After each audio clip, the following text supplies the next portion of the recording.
नमस्कार सांग मैंने आपण मानु समस्त को मो स्टोरी चैनल स्वागत। चलतु कहानी शुणा प्रेम बंधन भाग 11 पूर्व भाग गुड़िक आपण मैंने जदि शुणी ना जल्दी जल्दी शुणी नियंतु।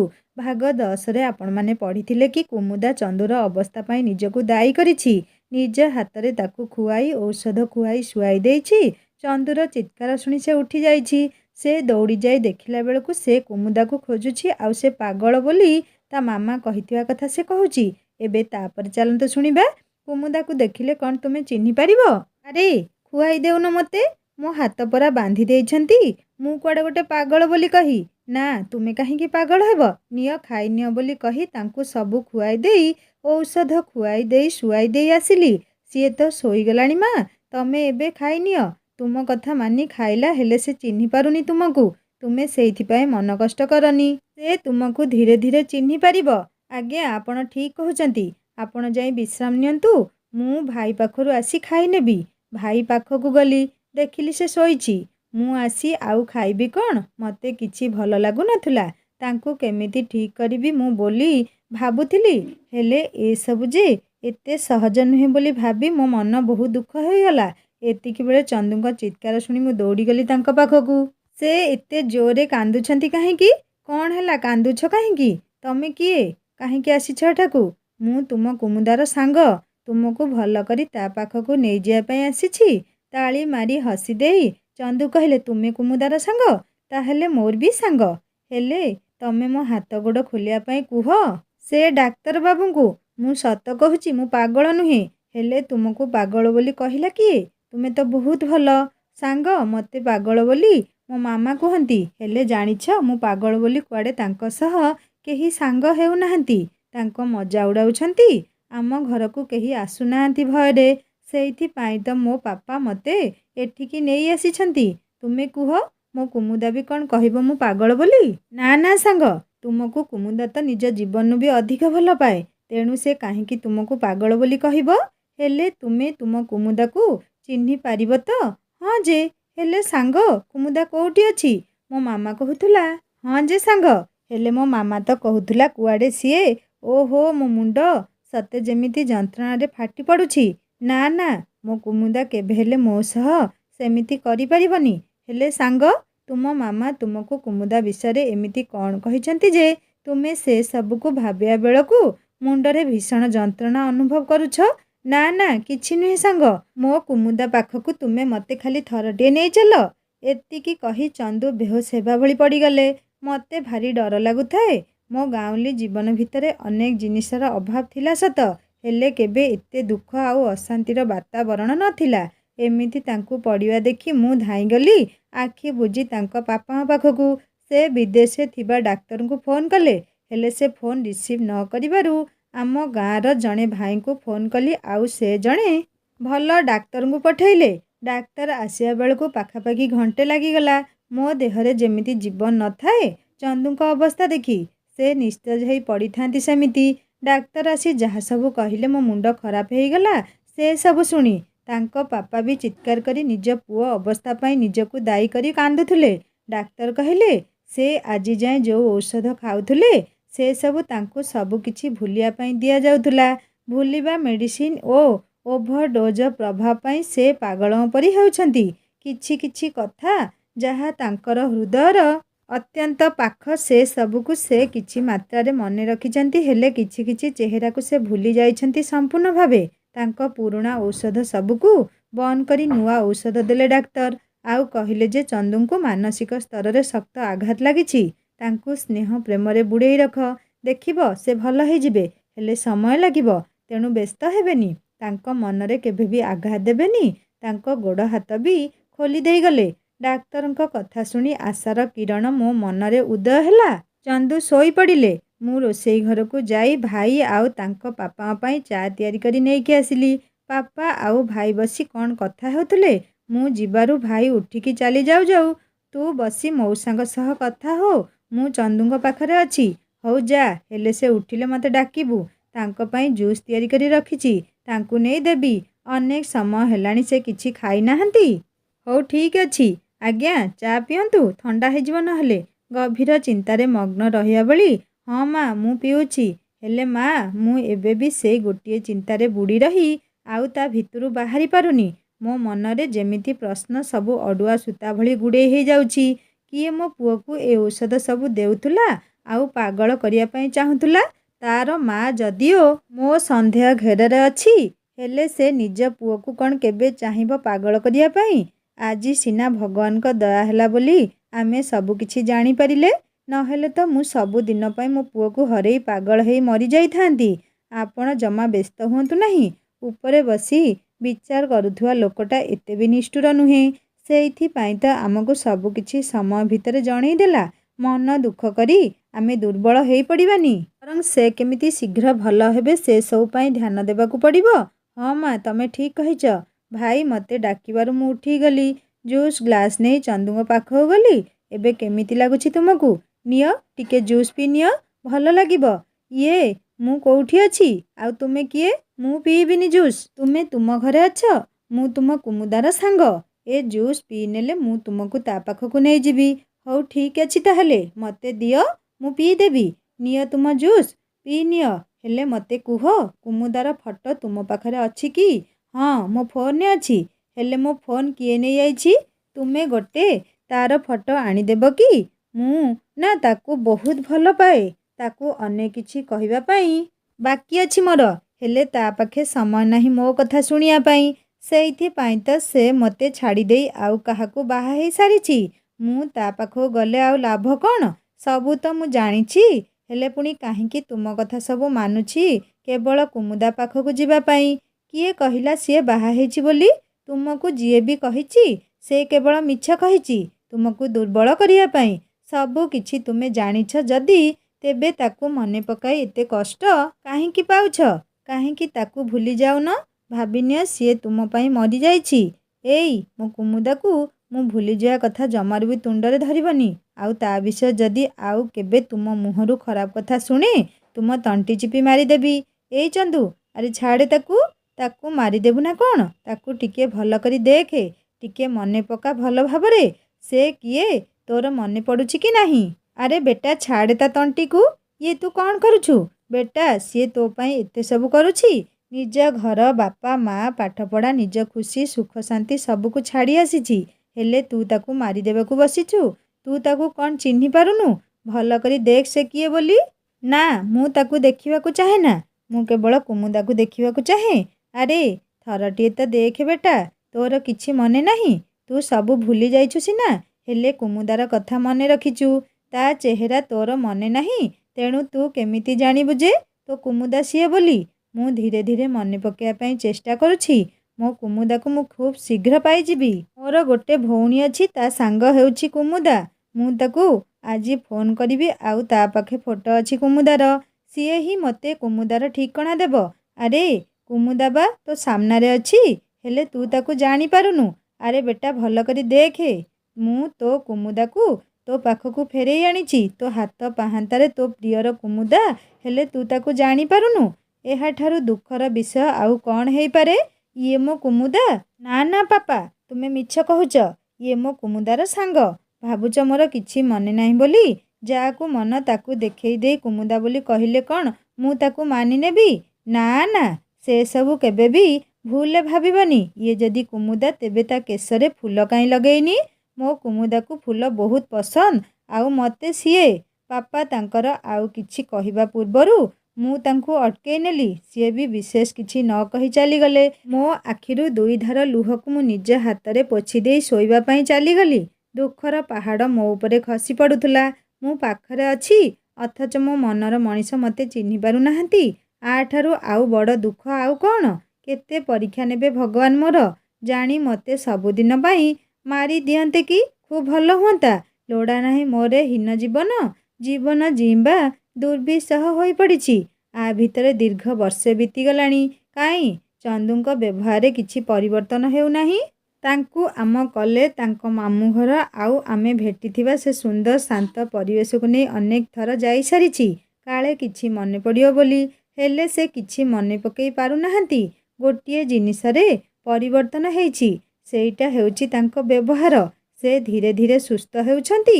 କୁମୁଦା ପରେ ତାଙ୍କର ସବୁଠୁ ଭଲ ସାଙ୍ଗ ବନିଯାଇଛି ମୁଁ। ହେଲେ ତାଙ୍କର ମୋତେ ନ ଚିହ୍ନି ପାରିବାଟା ଅନେକ କଷ୍ଟ ଦେଉଛି ମୋତେ। ସିଏ ମୋତେ ନ ଚିହ୍ନି ପାରନ୍ତୁ, କିଛି ଅସୁବିଧା ନାହିଁ, ହେଲେ ସେ ଧୀରେ ଧୀରେ ସୁସ୍ଥ ହେଇ ସାଧାରଣ ମଣିଷ ଭଳି ବଞ୍ଚୁଛନ୍ତି ଭାବି ମୋତେ ଖୁବ୍ ଖୁସି ଲାଗୁଛି। ମାରେ, ସିଏ ଧୀରେ ଧୀରେ ସୁସ୍ଥ ହେଲାଣି। ଆଉ କିଛି ଦିନ ପରେ ତତେ ଚିହ୍ନିବି ଯିବ। ତାପରେ ମୁଁ ତା ବାହାଘର ତୋ ସହ କରିଦେବି। ଆପଣ ବାହାଘର କଥା ମୁଣ୍ଡରେ ପୁରାନ୍ତୁ ନାହିଁ। ସେ ଯଦି ମୋତେ ଚିହ୍ନି ପାରୁନାହାନ୍ତି ତେବେ ଠିକ୍ ଅଛି, ଆପଣ ତାଙ୍କ ବାଟରେ ତାଙ୍କୁ ରହିବା ପାଇଁ ଛାଡ଼ି ଦିଅନ୍ତୁ। ବେଶୀ ଜୋର କରି ତାଙ୍କୁ ମୁଁ କୁମୁଦା ବୋଲି କହିଲେ ପୁଣି କାଳେ ତାଙ୍କ ମୁଣ୍ଡ ଉପରେ ପ୍ରେସର ପଡ଼ିବ। ଆଉ ଆମେ ତାଙ୍କୁ ସେ ପୂର୍ବ ଅବସ୍ଥାରେ ଦେଖିପାରିବା ନାହିଁ। ମୁଁ ଆଉ କିଛି ଦିନ ପରେ ଚାଲିଯିବି। ବାପା ବୋଉଙ୍କ କଥା ମନେ ପଡ଼ିଲାଣି ମୋର। କିଛି ଦିନ ରହି ପୁଣି ଚାଲି ଆସିବି। ହଉ ମା, ଠିକ୍ ଅଛି। ଗାଡ଼ି ନେଇ କାଲି ତୁମକୁ ଛାଡ଼ି ଦେଇ ଆସିବ। ହେଲେ ଆପଣ ତାଙ୍କୁ ରଖି ସବୁ କାମ କରିପାରିବେ ତ? ମାନେ, ମୁଁ ଚାଲିଗଲେ ଆପଣଙ୍କର କିଛି ଅସୁବିଧା ହେବନି ତ? ତୁ ଆଉ କେତେ ଦିନ ଆମ ପାଖରେ ରହି ଆମ ଦୁଇ ଜଣଙ୍କର ଯତ୍ନ ନେବୁ କହିଲୁ ମା? ମୁଁ ମୋ ପୁଅର ମଙ୍ଗଳ ପାଇଁ ତୋ ଜୀବନକୁ ନଷ୍ଟ କରିବାକୁ ଚାହେଁନି। ତୁ ଯା, ତୋ ଜିନିଷ ସବୁ ପ୍ୟାକ୍ କରି ନେ। ପାପା, ସିଏ କାହିଁକି ତାଙ୍କ ଜିନିଷ ପ୍ୟାକ୍ କରିବେ? ସାଙ୍ଗ କୁଆଡ଼େ ଯିବେ କି? ସିଏ ତା ଘରକୁ ଯିବ। ବର୍ଷେ ହେଲାଣି ସିଏ ଆସିଲାଣି ତା ବାପା ମା ପରିବାରକୁ ଛାଡ଼ି। ଯାହା ପାଇଁ ଆସିଲା ସିଏ ତାକୁ ଚିହ୍ନି ପାରୁନି। ଆଉ ରହିକି ଏଠି ଲାଭ ବା କ'ଣ? ତାର ତ ପୁଣି କିଛି ସ୍ୱପ୍ନ ଅଛି। ସେ ସ୍ୱପ୍ନକୁ ସେ କାହିଁକି ଜଳାଞ୍ଜଳି ଦେବ? ହେଲେ ପାପା, ତୁ ଆଉ ମୋତେ କିଛି କହନି ବେଟା। ମୁଁ କିଛି ଶୁଣିବାକୁ ଚାହୁଁନୁ। ତୁ ନିଜେ କହ ବେଟା, ସେ ଯଦି କୁମୁଦାର ସାଙ୍ଗ, ସିଏ ତୋ ପାଇଁ ଏତେ ସବୁ କରିବ କାହିଁକି? ଏତେ ସବୁ କହି ତାଙ୍କ ପାପା ରାଗିକି ଚାଲିଗଲେ। ସିଏ ସେମିତି ଠିଆ ହେଇ ରହିଲେ। ଆଉ ମୁଁ ମୋ ଜିନିଷ ସବୁ ବ୍ୟାଗ୍ରେ ସଜାଡ଼ି ରଖିବା ପାଇଁ ଚାଲିଗଲି। ପ୍ରେମ ଶାଶ୍ୱତ, ଅବିନଶ୍ୱର। ପ୍ରେମରେ ପାଇବାର ଆଶା ଠିକ୍ ନୁହେଁ। ବରଂ କିଛି ତ୍ୟାଗ କରିବା ହିଁ ପ୍ରେମର ମହାନତାକୁ ବଜାୟ ରଖିଥାଏ। ମୁଁ ଆସିଥିଲି ଚନ୍ଦୁଙ୍କୁ ଠିକ୍ କରିବାକୁ, ଆଉ ସେ ସୁସ୍ଥ ହେଇଗଲେଣି। ତେଣୁ ମୁଁ ମନ ଖୁସିରେ ଫେରିଯିବି ମୋ ନିଜ ଘରକୁ। ମୋ ପାଇଁ ସେ ପାଗଳ ହେଇଯାଇଥିଲେ। ଆଉ ମୁଁ ଯଦି ତାଙ୍କର ସେବା ଯତ୍ନ କରିନଥାନ୍ତି ତେବେ ସାରା ଜୀବନ ମୁଁ ଗୋଟିଏ ସୁନ୍ଦର ଜୀବନ ନଷ୍ଟ କରିବାର ଦୋଷରେ ଅଫସୋସ କରିଥାନ୍ତି। ତୁମେ ସତରେ ଚାଲିଯିବ? ହଁ। ଆଉ ରହିକି ଏଠି କ'ଣ କରିବି ଚନ୍ଦୁ? ତୁମେ ତ ସୁସ୍ଥ ହେଇଗଲଣି। ଆଉ ଯଦି ତୁମର ମୁଁ କେବେ ଦରକାରେ ଆସିବି ତେବେ କହିଲେ ମୁଁ ଆସିବି। ମୁଁ ତୁମକୁ ବହୁତ ମିସ୍ କରିବି ସାଙ୍ଗ। ଆଉ କିଛି ଦିନ ରହିଯାଅ। ମୋତେ ଟିକିଏ କୁମୁଦାକୁ ଖୋଜିବାରେ ସାହାଯ୍ୟ କର। ମୁଁ ତୁମ କୁମୁଦାକୁ କୋଉଠୁ ପାଇବି କୁହ? ତୁମ କୁମୁଦା ତୁମ ସାମ୍ନାରେ ଅଛି, ଅଥଚ ତୁମେ ଚିହ୍ନି ପାରୁନ। ଯଦି ମୁଁ ଆଉ କ'ଣ କରିପାରିବି? ମୁଁ କ'ଣ କରିବି କହିଲ? ମୁଣ୍ଡକୁ ଚାପି ଧରି ମୁଁ ଅନେକ ଥର କୁମୁଦାର ଚେହେରା ମନେ ପକେଇବାର ଚେଷ୍ଟା କରୁଛି। ହେଲେ ମୋର କିଛି ମନେ ପଡ଼ୁନି। ସବୁଥର ମୋତେ ମନେ ପକେଇବା ସମୟରେ ଅନେକ କଷ୍ଟ ହେଉଛି। ତୁମେ ନିଜେ କୁହ, ମୁଁ କ'ଣ ଏସବୁ ଜାଣିଶୁଣି କରୁଛି? ନା ନା, ମୁଁ କେତେବେଳେ କହିଲି ଯେ ତୁମେ ଏସବୁ ଜାଣିଶୁଣି କରୁଛ ବୋଲି? ତୁମେ ଏବେ ସୁସ୍ଥ ଅନୁଭବ କଲଣି, ତେଣୁ ସବୁଠୁ ଭଲ ହେବ ନିଜ ଦାୟିତ୍ୱ ନିଜେ ତୁଲେଇ ବରଂ ତୁମ ପାପାଙ୍କ ସହ ତୁମ ବିଜନେସ୍ ଚଳାଅ। ତୁମେ ଠିକ୍ କହିଛ ସାଙ୍ଗ। ମୋତେ କିଛି ଭଲ ଲାଗୁନଥିଲା। ତାଙ୍କୁ ଛାଡ଼ିକି କେମିତି ରହିବି ବୋଲି ମୁଁ ଭାବୁଥିଲି। ରାତିରେ ଚନ୍ଦୁଙ୍କ ଉଦ୍ଦେଶ୍ୟରେ ଗୋଟେ ଚିଠି ଆଉ ବାହାଘର ସବୁ ଫଟୋକୁ ଗୋଟେ ଉପହାର ଭାବେ ନାଲି ଜରି ଗୁଡ଼େଇ ରଖିଲି। ସକାଳ ହେଲା। ସେମାନଙ୍କ ଖାଇବା କଥା ବୁଝି ଚନ୍ଦୁଙ୍କ ରୁମ୍କୁ ଗଲି। ସେ ବସି କ'ଣ ଭାବୁଥିଲେ। ମୁଁ କହିଲି, ମୁଁ ଆସୁଛି ଚନ୍ଦୁ, ନିଜ ଯତ୍ନ ନେବ। ଏଇ ଛୋଟ ଉପହାର ତୁମ ପାଇଁ। ସମୟ ହେଲେ ଖୋଲି ଦେଖିନେବ। ଓକେ, ଦେଖିନେବି। ହେଲେ ତୁମକୁ ମୁଁ ବହୁତ ମିସ୍ କରିବି ସାଙ୍ଗ। କାଶ୍ ତୁମେ ମୋତେ ଥରେ କହିଦିଅନ୍ତ ରହିଯିବାକୁ। ମୁଁ ଖୁସି ଖୁସି ରହିଯାଆନ୍ତି। ହେଲେ ତୁମେ ତ ମୋତେ ଚିହ୍ନି ପାରୁନ। ମୁଁ ବି ତୁମକୁ ବହୁତ ମିସ୍ କରିବି। ଗାଡ଼ି ଆସିଗଲାଣି, ମୁଁ ଆସୁଛି। ତୁମେ ନିଜ ଯତ୍ନ ନେବ। ଆଉ ହଁ, ଆଉ ଯଦି କେବେ ସମୟ ମିଳେ ତେବେ ମୋ କଥା ମନେ ପକେଇବ।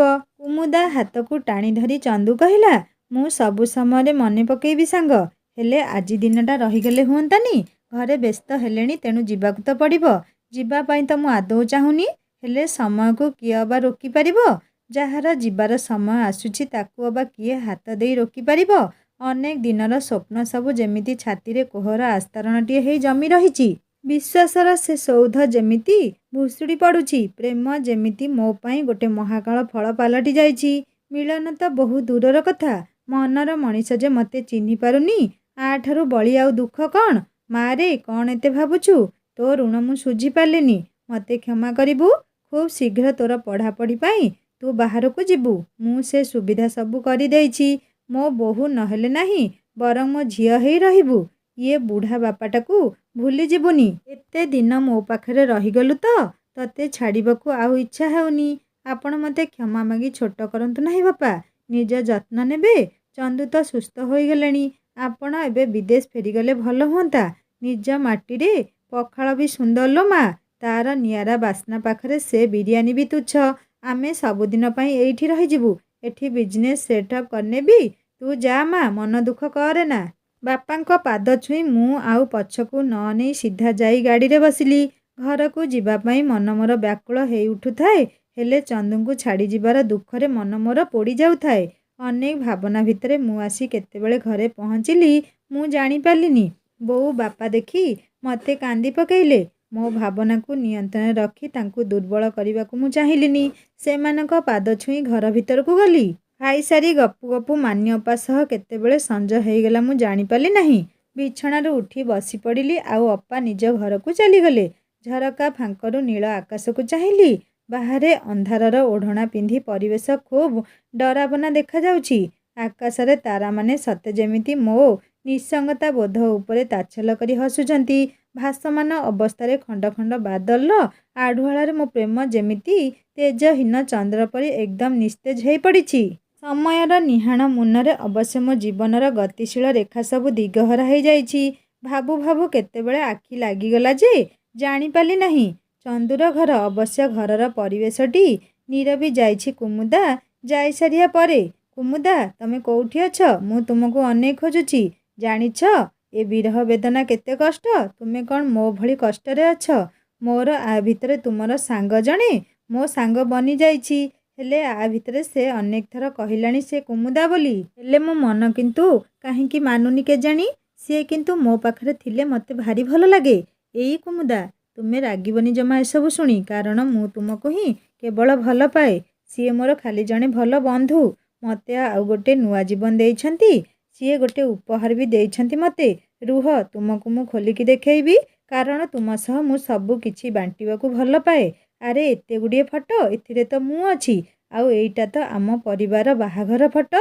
ମୋର ତ କୁମୁଦା ସହ ସେଇଠି ହିଁ ଭେଟ ହେଇଥିଲା। ଏ ଫଟୋରେ ଥିବା ଝିଅ ହିଁ କୁମୁଦା। ହେଲେ ସାଙ୍ଗ ମୁହଁ ତାର ମୁହଁ ସହ ପୁରା ମିଶି ଯାଉଛି। ତେବେ ମୋ ସାଙ୍ଗ ହିଁ କ'ଣ ମୋ କୁମୁଦା? ହେ ଭଗବାନ, ମୋ ମୁଣ୍ଡ କିଛି କାମ କରୁନି ଆଉ ଏସବୁ ଭାବି। ଏଇଟା କ'ଣ? ଇଏ ତ ଗୋଟେ ଚିଠି। ଚିଠିକୁ ଖୋଲି ଚନ୍ଦୁ ପଢ଼ିଲେ।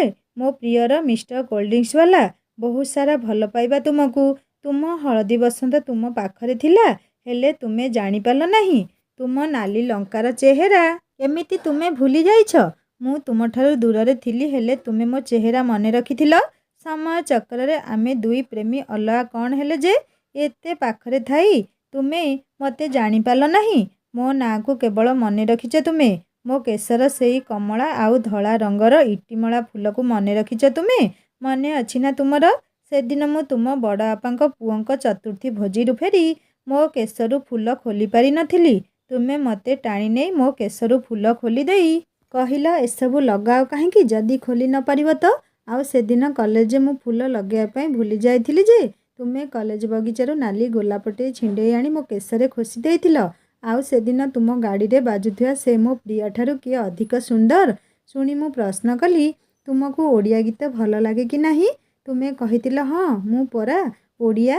ତେବେ ମୋତେ ଭଲ ଲାଗିବନି କାହିଁକି? ଆଉ ମୋ ପ୍ରିୟା ବି ଓଡ଼ିଆ। ମୁଁ ପଚାରିଥିଲି, ମୁଁ କ'ଣ ସତରେ ସୁନ୍ଦର? ଉତ୍ତରରେ ତୁମେ କହିଥିଲ, କୁମୁଦା, ତୁମେ ଝିଅମାନେ ଭାରି ଫୁଲେଇ। ସେଇ ଗୋଟିଏ କଥାକୁ ବାର ବାର ପଚାରି ଖୁସି ହୁଅନ୍ତି। ଅନେକ କଥା ଆଉ ଅନେକ ଅନ୍ତରଙ୍ଗ ମୁହୂର୍ତ୍ତ ମୁଁ ତୁମ ସହ ବାଣ୍ଟିଛି। ଆଉ ବେଶୀ ଲେଖିବା ପାଇଁ ମୋର ନିଜର ବି ଧୈର୍ଯ୍ୟ ନାହିଁ। ତୁମେ ତ ମୋ ଚେହେରାକୁ ମନେ ପକେଇ ପାରୁନ। ଏସବୁ କିଛି ବି ମିଛ ନୁହେଁ। ଏ ଫଟୋକୁ ଭଲ କରି ଦେଖ, କାଳେ ମୁଁ ମନେ ପଡ଼ିଯିବି। ଆଉ ଯଦି ମୁଁ ମିଛ କହୁଛି ବୋଲି ତୁମେ ଭାବୁଛ ତେବେ ମୋର କିଛି ଆପତ୍ତି ନାହିଁ। ମୁଁ ଖୁସି ଖୁସି ତୁମ ସ୍ମୃତି ସବୁକୁ ଜାବୁଡ଼ି ଧରି ବଞ୍ଚିଯିବି। ମୁଁ ଜାଣିଛି ଚନ୍ଦୁ, ଏସବୁ ସହଜ ନୁହେଁ। ହେଲେ ଆଉ କ'ଣ କରାଯାଇପାରିବ ଯେ? ନିଜର ଯତ୍ନ ନେବ। ମୁଁ ତୁମକୁ ବହୁତ ଭଲ ପାଏ। ଯଦି ତୁମର ଏ ଚିଠି ପଢ଼ି ସାରିବା ପରେ କିଛି ଅନୁଭବ ହେବ ତେବେ ମୋ ପାଖକୁ ନିହାତି ଫେରି ଆସିବାକୁ ଚେଷ୍ଟା କରିବ। ରହିଲି ତୁମ ଅପେକ୍ଷାରେ। ଇତି ତୁମର କୁମୁଦା। ଏସବୁ ପଢ଼ି ସାରିବା ପରେ, ହେ ଭଗବାନ, ସେ ସାଙ୍ଗ ତାହେଲେ ମୋ କୁମୁଦା। ମୋର ତାଙ୍କ ଚେହେରା ସିନା ମନେ ନାହିଁ, ହେଲେ ମୋ କୁମୁଦା ସହ ଘଟିଥିବା ମୋର ସବୁ ଅନ୍ତରଙ୍ଗ ମୁହୂର୍ତ୍ତକୁ ସିଏ ମନେ ରଖିଛି। ମାନେ ସିଏ ହିଁ ମୋ କୁମୁଦା। ସିଏ ଠିକ୍ କହୁଥିଲେ, ହେଲେ ମୁଁ ତାଙ୍କୁ ବିଶ୍ୱାସ କଲିନି। ହେ ଭଗବାନ, ଆଉ କେତେ ପରୀକ୍ଷା ନେବ? ମୋତେ କାହିଁକି ମୋର ଅତୀତକୁ ମନେ ପକେଇ ଦେଉନ? ମୋର ଏତିକି ମନେ ଅଛି ଯେ ମୋର କୁମୁଦା ସହ ଭାଇ ବାହାଘରେ ଦେଖା ହେଇଥିଲା। ମୋ ଉପରେ କୋଲ୍ଡ ଡ୍ରିଙ୍କ୍ସ ଢାଳି ଦେଇଥିଲା ସିଏ। ମୁଁ ତାକୁ ହଳଦୀ ବସନ୍ତ ଆଉ ନାଲି ଲଙ୍କା ଡାକୁଥିଲି। ତାପରେ ଆମ ଭିତରେ ଥିବା ଦୂରତା କମିଯାଇଥିଲା ଆଉ ଦୁହେଁ ଖୁବ୍ ନିକଟତର ହୋଇଯାଇଥିଲୁ। ହେଲେ ଆମେ ଅଲଗା ହେଲୁ କେମିତି? ହେ ଭଗବାନ, ମୋ ମୁଣ୍ଡ କ'ଣ ହେଇଯାଉଛି। ସିଡ଼ି ଉପରୁ ଆସୁ ଆସୁ ଅନ୍ୟ ମନସ୍କରେ ଖସି ପଡ଼ି ଚନ୍ଦୁର ମୁଣ୍ଡ ଫାଟିଗଲା। ବିଶେଷ କିଛି କ୍ଷତ ଆଉ ହୋଇନଥିଲା ଶରୀରରେ। ଡାକ୍ତର ଡାକି ବାପା ତାର ଚିକିତ୍ସା କରାଇ ନେଲେ। ବ୍ୟାଣ୍ଡେଜ୍ କରି ସେ ଖାଲି କୁମୁଦା କୁମୁଦା ବାଉଳି ହେଉଥାଏ। କିଛି ସମୟ ପରେ ସେ ବାପାଙ୍କୁ କହିଥିଲା ତା ମାମୁଁ ଘରକୁ ଯିବା ପାଇଁ। ବେଟା, ତୋ ଦେହ ଭଲ ନାହିଁ, ଏବେ ମାମୁଁ ଘରକୁ ଯିବା ପାଇଁ କାହିଁକି କହୁଛୁ? ବାପା, ନହେଲେ ତୁମେ ଲୋପାକୁ କୁହ ଆସିବ। ମୋର ତା ସହ କୁମୁଦା ଘରକୁ ଯିବାର ଅଛି। ବେଟା, ତୋର କ'ଣ କିଛି ମନେ ପଡ଼ିଲା କି? ତୋ ଭଉଣୀର ନାଁକୁ ତାହେଲେ ତୁ କେମିତି ଜାଣିଲୁ? ବାପା, ହଁ, କିଛି କିଛି ମନେ ପଡ଼ୁଛି। ମୁଁ ଟିକେ ସାଙ୍ଗ ଘରକୁ ଯିବାକୁ ଚାହୁଁଛି, ମୋତେ ଟିକେ ନେଇପାରିବ? ଆଉ ବିଶେଷ କିଛି ନ କହି ଚନ୍ଦୁର ବାପା କହିଲେ, ହଉ ବେଟା, ମୁଁ ନେଇକି ଯିବି ତୋତେ। କିଛି ସମୟ ପରେ ଚନ୍ଦୁଙ୍କ ବାପା ଆଉ ଚନ୍ଦୁ କୁମୁଦାର ଗାଁକୁ ବାହାରିଲେ। ବାଟରେ ଯିବା ସମୟରେ ଚନ୍ଦୁକୁ କିଛି କିଛି ମନେ ପଡ଼ୁଥାଏ। ଗଛ ଲତା ପାହାଡ଼ ଆଉ ସବୁ ଜାଗାରେ ତାକୁ କ'ଣ ପାଇଁ କେବଳ ସାଙ୍ଗଙ୍କ ମୁହଁ ହିଁ ଦେଖାଯାଉଛି। ତାହେଲେ ମୋତେ ଭାବି ନେବାକୁ ହେବ ଯେ ସାଙ୍ଗ ହିଁ କୁମୁଦା। ବାପା, ଗୋଟେ କଥା ପଚାରିବି, ସତ କହିବ? ଦୟାକରି ମୋ ସହ ତୁମେ କିଛି ଛଳନା କରିବନି, ମୋତେ ମିଛ କହିବନି, ମୋ ଅସହାୟତାର ଫାଇଦା ଉଠେଇବନି ବାପା ତୁମେ। ମୁଁ ଜାଣେ ତୁମେ ମୋତେ ନିହାତି ସାହାଯ୍ୟ କରିବ। କହ ବେଟା, କ'ଣ ତୋତେ କହିବାର ଅଛି? ମୁଁ ମୋ ପୁଅକୁ କାହିଁକି ମିଛ କହିବି? ମୁଁ ତୋତେ ନିହାତି ସାହାଯ୍ୟ କରିବି ବେଟା, ଯଦି ମୋ ଦ୍ୱାରା ତାହା ସମ୍ଭବ ତ। ବାପା, ମୁଁ ଏଠୁ ଯିବା ପରେ ମୋର ବିଦେଶରେ କ'ଣ ହେଲା କିଛି ମନେ ନାହିଁ। ସବୁ ମୋତେ ଦୟାକରି କୁହ। ସବୁ କହିସାରିବା ପରେ, ଏସବୁ ହେଇଥିଲା ତୋ ସହ, ଆଉ ତୁ ସବୁ ଭୁଲି ଯାଇଥିଲୁ। ତୁ ପାଗଳ ପରି ହେଉଥିଲୁ। ମୁଁ ତୋତେ ବିଦେଶରୁ ନେଇ ଚାଲି ଆସିଲି ଏଠିକୁ। ସିଧା କୁମୁଦା ଘରକୁ ଯାଇ ସବୁ କଥା କହି ତାକୁ ନେଇକି ଆସିଲି ଘରକୁ। ପୁରା ବର୍ଷେ ରହିଲା, ତୋର ଯତ୍ନ ନେଲା ଆଉ ସବୁ କିଛି ମନେ ପକାଇବା ପାଇଁ ଅନେକ ଚେଷ୍ଟା ବି କଲା। ହେଲେ ତୁ ତାକୁ ଚିହ୍ନି ପାରିଲୁନି। ତୁ ସୁସ୍ଥ ହେଇଗଲୁ ଆଉ ସିଏ ତାପରେ ଘରକୁ ପଳେଇଗଲା। ଆଉ କେତେ ଦିନ ରହିଥାନ୍ତା କହିଲୁ ତୁ? ବାପା, ମୁଁ କେତେ ବଡ଼ ଭୁଲ କଲି। କୁମୁଦା ମୋତେ ନୂଆ ଜୀବନ ଦେଲେ, ହେଲେ ମୁଁ ତାଙ୍କୁ ଚିହ୍ନି ପାରିଲି ନାହିଁ। ମୋ ମା ହେଇ ମାମା ମୋତେ ପାଗଳ କରିଦେବାକୁ ଚେଷ୍ଟା କରିଥିଲେ। ଏ କଥା ତ ମୁଁ ବିଶ୍ୱାସ କରିପାରୁନି। ବିଶ୍ୱାସ ନ କରିପାରିଲେ ବି ଏସବୁ ସତ ବେଟା। ସେଇଥିପାଇଁ ତ ମୁଁ ତୋ ମାମା ସହ ପୁରା ସମ୍ପର୍କ ତୁଟେଇ ଚାଲି ଆସିଛି ଏଠାକୁ। ହଉ, ସେ କଥା ଛାଡ଼େ। ଏବେ ଆମେ ପହଞ୍ଚିଗଲାଣି କୁମୁଦା ଘରେ। ଘରେ ପହଞ୍ଚି ଚନ୍ଦୁର ବାପା, କୁମୁଦାର ବାପା, ବୋଉ ଆଉ ଭାଇ ସହ କଥା ହେଲେ। ଚନ୍ଦୁବାବୁ ପଚାରି ପଚାରି ସିଧା ଚାଲିଲେ କୁମୁଦା ଘରକୁ।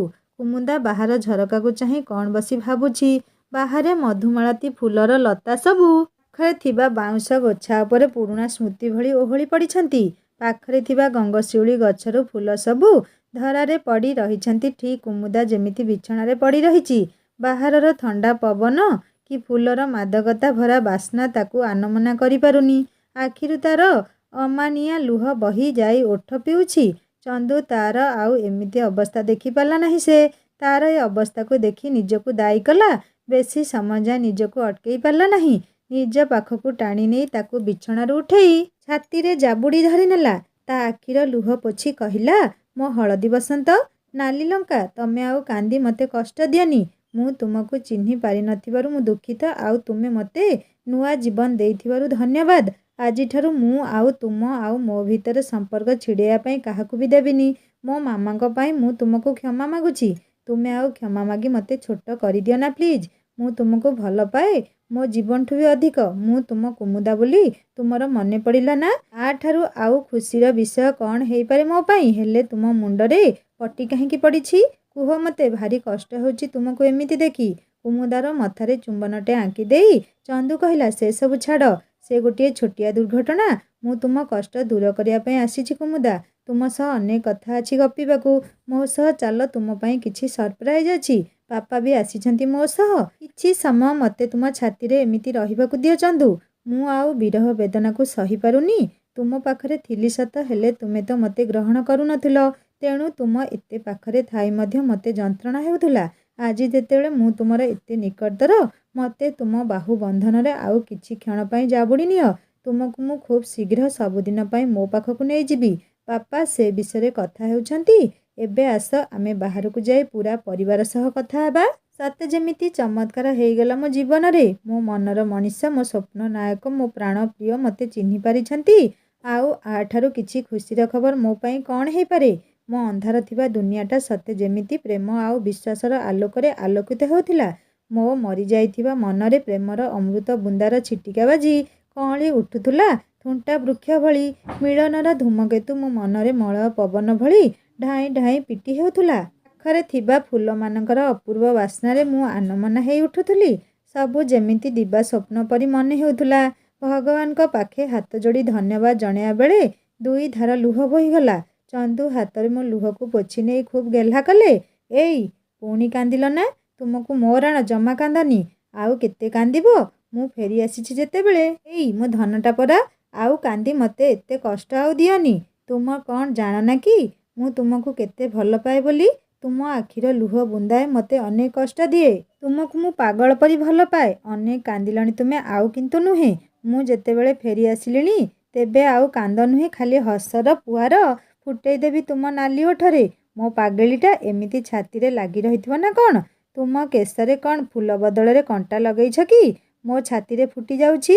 ଏଇଟା କଣ୍ଟା ନୁହେଁ ମିଷ୍ଟର ହେୟାର କ୍ଲଚର। ଏତେ ଯଦି ଛାତିରେ ଫୁଟି ଯାଉଛି ମୋତେ ତୁମ ଛାତିରେ ଭିଡ଼ି ଧରିଛ କାହିଁକି? ଛାଡ଼ ମୋତେ, ମୁଁ ବାପାଙ୍କୁ ଦେଖା କରିବି। ଓହୋ ମୋ ନାଲି ଲଙ୍କା, ଏଇ ଛାତିରେ ମୁଁ ତୁମକୁ ଖାଲି ଭିଡ଼ି ନେଉଛି।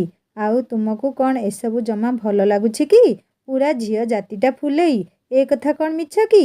କାଲି ଯାଏଁ ମୁଁ ଚିହ୍ନି ପାରୁନଥିଲି ବୋଲି ପ୍ରାଣ ପିଆ ମୋର ଦୁଃଖରେ ଭାଙ୍ଗି ପଡ଼ିଥିଲେ, ହେଲେ ଆଜି ମୋ ସହ ସମୟ ବିତେଇବେ କ'ଣ? ସିଏ ପାପାଙ୍କୁ ଦେଖା କରିବେ ବୋଲି ବ୍ୟସ୍ତ ହୋଇଗଲେଣି। କୁଆଡ଼ୁ ଗୋଟିଏ ଜଳିବାର ଗନ୍ଧ ଆସିଲାଣି। ପୁରା ଦିନ ପଡ଼ିଛି। ଏବେ କ'ଣ ତୁମେ ଯାଉଛ କି? ମୁଁ ବାପାଙ୍କୁ ଦେଖା କରି ଆସିଲେ ତୁମ ପାଖରେ ପୁରା ବସିବି। ହଉ ଠିକ୍ ଅଛି ଚାଲ। ହେଲେ ଭାଇଙ୍କ ବାହାଘର କଥା ତୁମେ ଆଗେ ହେବ ବୋଲି କହିବ, ତାପରେ ଆମ ବାହାଘର। ଗୋଟିଏ ଦିନରେ ହେଲେ ବି କିଛି ଅସୁବିଧା ନାହିଁ ଯେ ମୋର। ହେଲେ ତୁମର ମତଟା ବି ମୁଁ ଜାଣିବା ଆବଶ୍ୟକ ମନେ କରୁଛି। ଟିକେ ଲାଜେଇ ତୁଷାର୍ଥ କ'ଣ କେବେ ପାଣିକୁ ମନା କରେ ଯେ କରିପାରିବ? ତୁମ ମତ ଆଉ ମୋ ମତ କ'ଣ କେବେ ଭିନ୍ନ ହୋଇପାରେ କି? ଆରେ ୱା, ଏବେଠୁ ମୋତେ ସ୍ୱାମୀର ମର୍ଯ୍ୟାଦା ମିଳିଲାଣି। ମୋଠୁ ଭାଗ୍ୟବାନ ଏ ସଂସାରରେ ଆଉ କିଏ ଅଛି? ଏବେଠୁ ନୁହେଁ, ବରଂ ଯେବେଠୁ ତୁମକୁ ଭଲ ପାଏ ବୋଲି କହିଛି ଠିକ୍ ସେଇଦିନ ଠାରୁ ମୁଁ ତୁମକୁ ସ୍ୱାମୀ ରୂପରେ ଗ୍ରହଣ କରିସାରିଛି। ତୁମେ କ'ଣ ମୋର ମଜା ଉଡ଼ଉଛ କି? ଆରେ ନା ନା ପ୍ରିୟା, ମୁଁ ପୁଣି ତୁମର ମଜା ଉଡ଼େଇବି? ଏ କଥା ଅସମ୍ଭବ। ଏ ଓଠରେ ଏତେ ଲାଜ ଆଉ ତୁମର ଏ ରାଗ ମୋତେ ବେଶୀ ବଦମାସ ହେବାକୁ ଇସାରା କରୁଛି। କୁହ, ମଞ୍ଜୁରୀ ମିଳିବ କି ନାହିଁ? ଯାହା ଉପରେ ତୁମର ପୂର୍ଣ୍ଣ ଅଧିକାର ରହିଛି ସେଠି ମୁଁ କିଏ ମଞ୍ଜୁରୀ ଦେବା ପାଇଁ? ଏ ମନ, ଏ ଶରୀର ମୋର, ସବୁ କିଛି ତୁମର। ଆଠାରୁ ଅଧିକ ଆଉ ମୁଁ କିଛି ଦେଇପାରିବିନି। ଏଇ ମୋର ଆଠାରୁ ଅଧିକ ଆଉ କ'ଣ ଦରକାର ଯେ? ଦୁନିଆର ସବୁ ଖୁସି ଆଉ ପ୍ରେମ ମୋ ଉପରେ କୃଷ୍ଣଚୂଡ଼ା ଫୁଲ ପରି ଓଜାଡ଼ି ଦେଇ ତୁମେ ମୋତେ ଋଣୀ କରିଦେଇଛ। ଏଇ ଚାଲ ବାହାରକୁ ଯିବା, ନହେଲେ ସେମାନେ। ଠିକ୍ ଅଛି ଚାଲ। ଚନ୍ଦୁର ପାପାଙ୍କ ପାଦ ଛୁଇଁ ଚୁପ୍ ହୋଇ ଠିଆ ହେଇଥିଲି ମୁଁ। ମାରେ, ତୋର ସାହସ, ଧୈର୍ଯ୍ୟ, ପ୍ରେମର ସେ ଅପୂର୍ବ ଶକ୍ତି ବଳରେ ତୁ ତୋ ପ୍ରେମକୁ ଫେରି ପାଇଛୁ। ତୁ ସତରେ ମହାନ। ମୋ ବିଶ୍ୱାସକୁ ବଢ଼େଇ ମୋତେ ପୂର୍ବ ପରି ଠିଆ କରିବାରେ ତୁ ଯେଉଁ ହାଡ଼ଭଙ୍ଗା ପରିଶ୍ରମ କରିଛୁ, ସେସବୁ କଥା ଭାବିଲା ବେଳକୁ ମୋ ଆଖିରେ ଲୁହ ଆସିଯାଉଛି। ସମୁଦି, ମୁଁ ଆଉ ବିଶେଷ କିଛି ଚାହୁଁନି। କେବଳ ଚନ୍ଦୁ କୁମୁଦାର ବାହାଘର ଖୁବ୍ ଶୀଘ୍ର କରିଦେବାକୁ ଅନୁରୋଧ କରୁଛି। ଦୁଇ ଭାଇ ଭଉଣୀଙ୍କ ବାହାଘର ଏକା ସାଙ୍ଗେ କରିଦିଅନ୍ତୁ। ମୁଁ ତୁମକୁ କଥା ଦେଉଛି, କୁମୁଦା ମୋ ଘରେ ଝିଅ ପରି ରହିବ। ଘରେ ରହି ତା'ର ଅଧା ଥିବା ସ୍ୱପ୍ନକୁ ପୂରା କରିବ। ମୁଁ ଜାଣେ ତା ପାଖରେ ସେ ଶକ୍ତି ଅଛି। କ'ଣ କହୁଛନ୍ତି କୁହନ୍ତୁ? ଏଇ ସପ୍ତାହ ଭିତରେ ନିର୍ବନ୍ଧ କରି ବାହାଘର ମାସଟେ ଭିତରେ କରିଦେଲେ ଭଲ ହୁଅନ୍ତା। ଆଜ୍ଞା ସମୁଦି, ମୋର କି ମୋ ପରିବାରରେ କାହାର କିଛି ଅସୁବିଧା ନାହିଁ ବାହାଘର କରିବାରେ। ଏତେ ଭଲ ପିଲା, ଏତେ ଭଲ ଘର, ବାପା ପରି ଶ୍ୱଶୁର ତାକୁ ମିଳିବ। ଆମେ କ'ଣ ଏସବୁ ପାଇବାର ଯୋଗ୍ୟ? କହିଲେ ଦେଖି। କଥାଟି କାନକୁ ଭଲ ଶୁଭା ନଥିଲେ ବି ନିରାଟ ସତ କଥା। ଆପଣଙ୍କ ଝିଅର ବ୍ୟବହାରରେ ଯିଏ ବି ହେଲେ ବାନ୍ଧି ହେଇଯିବ। ଏତେ ମଧୁରତା ମୁଁ କାହିଁ କୋଉ ଝିଅ ପାଖରେ ଦେଖିନି। ମୋ ପୁଅ ହେଉଛି ଭାଗ୍ୟବାନ ଯେ ଏମିତି ଝିଅକୁ ସିଏ ସ୍ତ୍ରୀ ରୂପରେ ପାଇବ। ତେଣୁ କୁମୁଦାର ଯୋଗ୍ୟତାଟା ଢେର ଉଚ୍ଚରେ। ଏତେ ସରଳ ମନା, ଏତେ ନିଷ୍କପଟ ଆଉ ନିରୀହ ଝିଅକୁ ଭଗବାନ କେବେ ଦୁଃଖୀ କରିପାରିବେନି। କଥା ପଛରେ ହେବେ ଆଜ୍ଞା। ଆଗ ସରବତ ପିଇ ନିଅନ୍ତୁ ଆପଣ। କୁମୁଦା, ମୋ ସହ ଆସେ। ବାପା ଆଉ ଚନ୍ଦୁଙ୍କ ପାଇଁ ଜଳଖିଆ ନେଇ ଆସିବୁ। ମୁଁ କିଛି କହିବା ଆଗରୁ ଭାଇ କହିଲା, ବୋଉ ମୋତେ ବତା, ମୁଁ ସବୁ କାମ କରିଦେବି। ଚନ୍ଦୁ ଆଉ ସିଏ ଯାଇ ବାହାରୁ ଟିକେ ବୁଲି ଆସନ୍ତୁ। ମଉସାଙ୍କ ପାଇଁ ଆଜି ଏଇଠି ରୋଷେଇ କରେ। ସବୁ ଆମ ଗାଉଁଲି ରୋଷେଇ। ମଉସାଙ୍କୁ ଭାରି ଭଲ ଲାଗେ ଆମ ଓଡ଼ିଆ ଖାନା। ଠିକ୍ କଥା ସମୁଦୁଣୀ। ଆଜି ତୁମ ହାତରନ୍ଧା ଚୁଲିରେ ତିଆରି ରୋଷେଇ ମୁଁ ଖାଇବି। କିଛି ଅସୁବିଧା ନାହିଁ ତ ତୁମର? ଛୁଆମାନେ ଯାଇ ବୁଲି ଆସନ୍ତୁ। ଆପଣ ଖାଇବେ ଆଉ ମୁଁ ତିଆରି କରିବିନି? ଏମିତି କେବେ ହେଇପାରିବ ନାହିଁ। ମୋତେ ଏସବୁ ଶୁଣି ବହୁତ ଖୁସି ଲାଗୁଛି ଆଜ୍ଞା। ମୋ ଭାଗ୍ୟ ଯେ ମୋ ହାତ ତିଆରି ରୋଷେଇ ଆପଣ ଖାଇବାକୁ ପସନ୍ଦ କରିଛନ୍ତି। ସେମାନେ ଯାଆନ୍ତୁ ବୁଲି ଆସିବେ, ହେଲେ ଖାଇବା ଆସି ଏଇଠି ଖାଇବେ। କୁମୁଦୁଣୀ, ଆଜ୍ଞା ନୁହେଁ ବରଂ ସମୁଦି କୁହନ୍ତୁ, ମୁଁ ଖୁସି ହେବି। ଚନ୍ଦୁ ଆଉ କୁମୁଦା, ମୋ କଥା ଭଲରେ ଶୁଣ। ବାହାରେ ନ ଖାଇ ସିଧା ଘରକୁ ଆସି ଖାଇବ। ଆଜ୍ଞା ପାପା, ଠିକ୍ ଅଛି। ମୁଁ କ'ଣ କହୁଥିଲି କି ଆମେ ନ ଯାଇ ଏଇଠି ଆପଣଙ୍କ ସହ ରହିଥିଲେ ଭଲ ହୋଇଥାନ୍ତା। ମୋର ଟିକେ କାମ ଅଛି ବାହାରେ। ଆରେ ନା ନା, ତୁମେ 2 ଜଣ ଯାଅ। ହଉ ଭାଇ, ଠିକ୍ ଅଛି।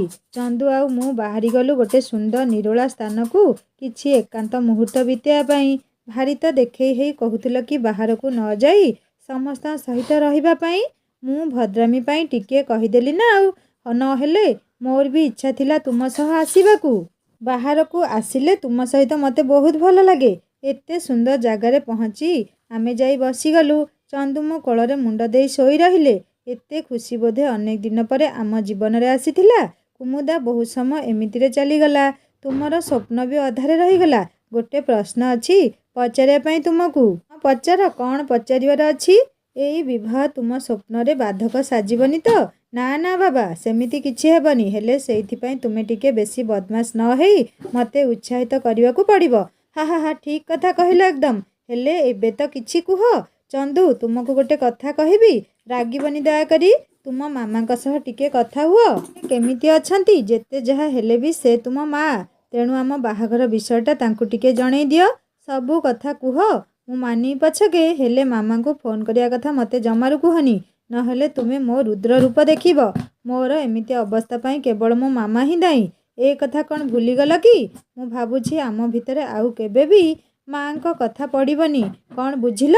ଚନ୍ଦୁ ରାଗିଯାଇ କୁମୁଦାକୁ ବଡ଼ ପାଟିରେ କହିଲାରୁ, ଏମିତି ରାଗନି ତୁମେ ଦୟାକରି। ମୁଁ ଆଉ କେବେ ବି କହିବିନି ତୁମ ମାଆଙ୍କ କଥା। ସାଙ୍ଗମାନେ, ଚନ୍ଦୁ ଓ କୁମୁଦାର ବାହାଘର ଆଗକୁ ହେବାକୁ ଯାଉଛି। ଚନ୍ଦୁର ମାମା ବାହାଘରରେ କିଛି ଅଘଟଣ ଘଟେଇବେନି ତ? ତାହା ଜାଣିବା ଏହି କାହାଣୀର ପରଭାଗରେ। କାହାଣୀ କେମିତି ଲାଗୁଛି ମୋତେ ନିଶ୍ଚୟ କମେଣ୍ଟ କରି ଜଣାଇବେ। ଆଉ ଯଦି ଭଲ ଲାଗୁଥାଏ ଲାଇକ୍ ଟିକେ କରିବେ, ସାଙ୍ଗମାନଙ୍କ ସହିତ ସେୟାର କରିବେ। ଆଉ ଯଦି ମୋ ଚ୍ୟାନେଲରେ ନୂଆ ଅଛନ୍ତି ତାହେଲେ ସବସ୍କ୍ରାଇବ୍ କରି ବେଲ୍ ଆଇକନ୍ ଦବାଇଦେବେ। ମୋର ଗୋଟେ ହିନ୍ଦୀ ଷ୍ଟୋରି ଚ୍ୟାନେଲ୍ ଅଛି, ଯାହାର ଲିଙ୍କ୍ ମୁଁ ଏଇ ଷ୍ଟୋରିର ଡେସ୍କ୍ରିପ୍ସନରେ ଦେଇଦେବି। ଆପଣମାନେ କ୍ଲିକ୍ କଲେ ସୁନ୍ଦର ସୁନ୍ଦର ହିନ୍ଦୀ ଷ୍ଟୋରି ପଢ଼ିପାରିବେ ଓ ଶୁଣିପାରିବେ। ଏବେ ନୂଆ ନୂଆ ଷ୍ଟୋରି ଅପଲୋଡ଼ ହେଇଛି। ଆପଣମାନେ ନିଶ୍ଚୟ ମୋ ହିନ୍ଦୀ ଷ୍ଟୋରି ଚ୍ୟାନେଲକୁ ଭିଜିଟ୍ କରନ୍ତୁ। ଆଉ ହଁ ସାଙ୍ଗମାନେ, ଜଲ୍ଦି ନେଇ ଆସିବେ ଏହି କାହାଣୀର ପରଭାଗ। ରହୁଛି ନମସ୍କାର, ଜୟ ଜଗନ୍ନାଥ।